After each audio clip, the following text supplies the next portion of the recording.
Aristotle Onassis said, "I have no friends nor enemies, only competition." Hello, I am Juan Navarro. This is Advanced Quality Programs, and I invite you to explore the quality philosophies and concepts to apply them to our lives.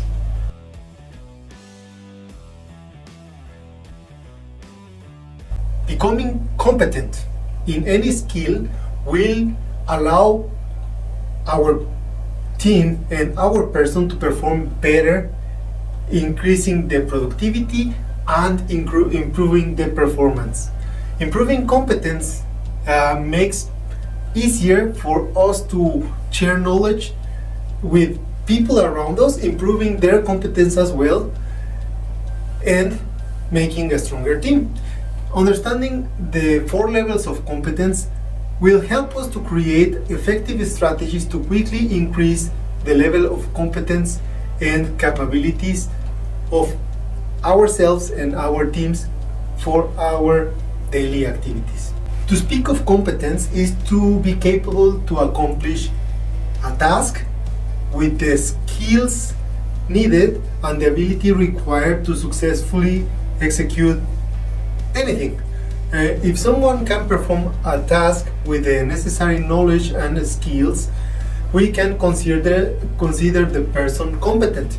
To be competent, we must be able to react to a situation and repeat behaviors we had experienced to be successful in the past.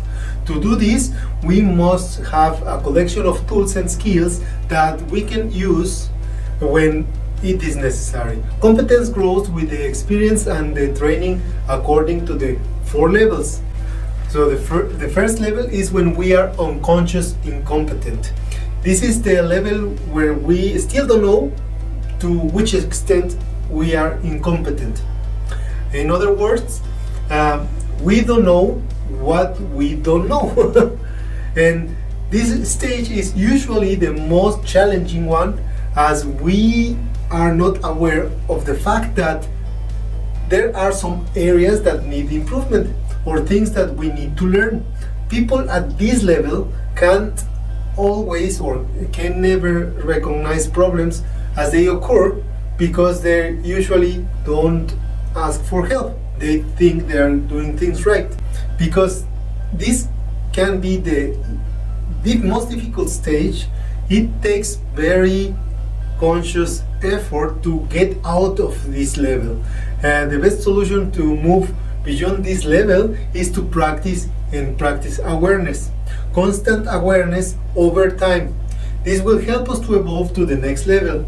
When we are performing a new task, we need to ask for feedback throughout the complete process. It is possible to see good examples of similar things that were completed before, and it's always a good idea to review them.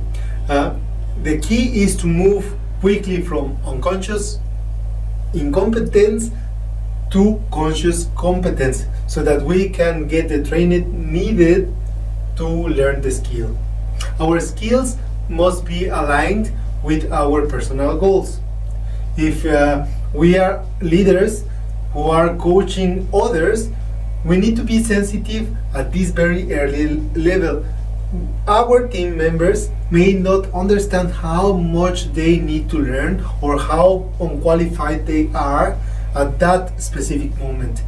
We need to reinforce our teams with positive feedback to keep them on their high motivation level.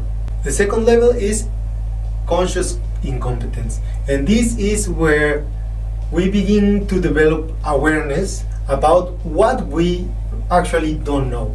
This stage or this level can be uncomfortable because we must recognize our shortcomings. Yet, by recognizing our shortcomings, this also motivates us to move forward and learn the new skill so that we can evolve to the next level as soon as possible.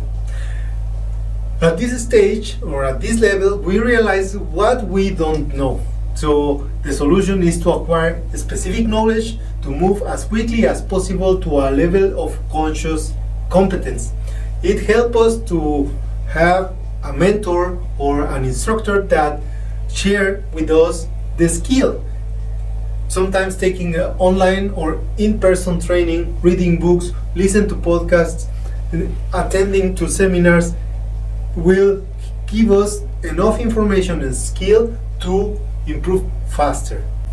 The third level of competence is the conscious competence, and that's already an improvement. After dedicating some time to improve the skill throughout formal training, repeated practice, and participation, the level of competence starts to increase and begins to manifest.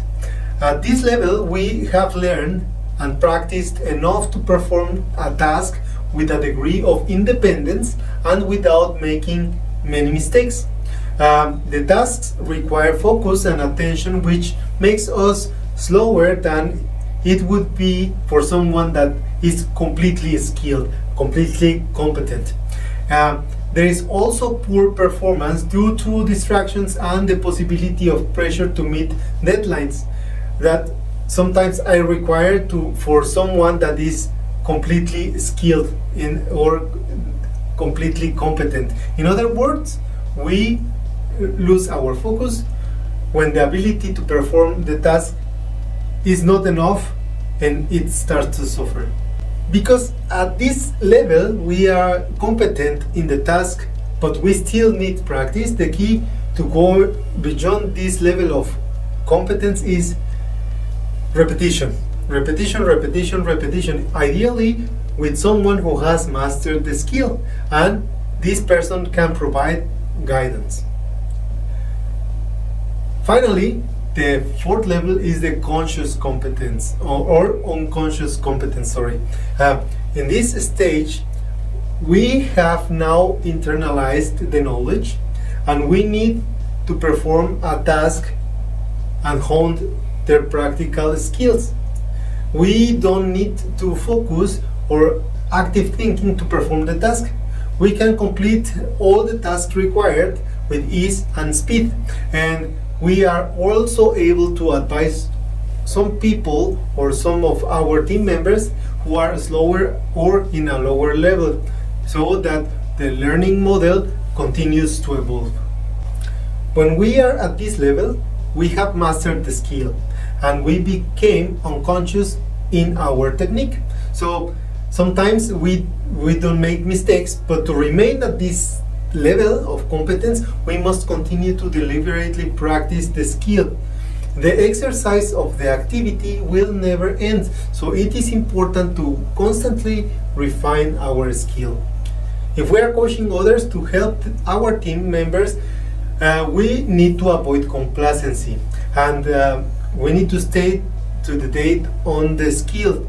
And we need to encourage our team to use checklists and create formal procedures to think about what they are doing while they are performing, and this will help them to think about ways to optimize the skill.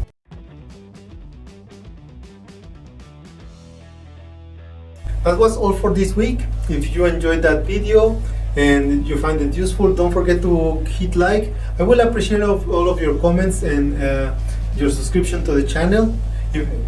I leave you with a quote from Usain Bolt. Anyone who stands in the lane next to you will be your biggest competition, because they managed to reach the finals. Don't forget to hit the bell, and see you next week.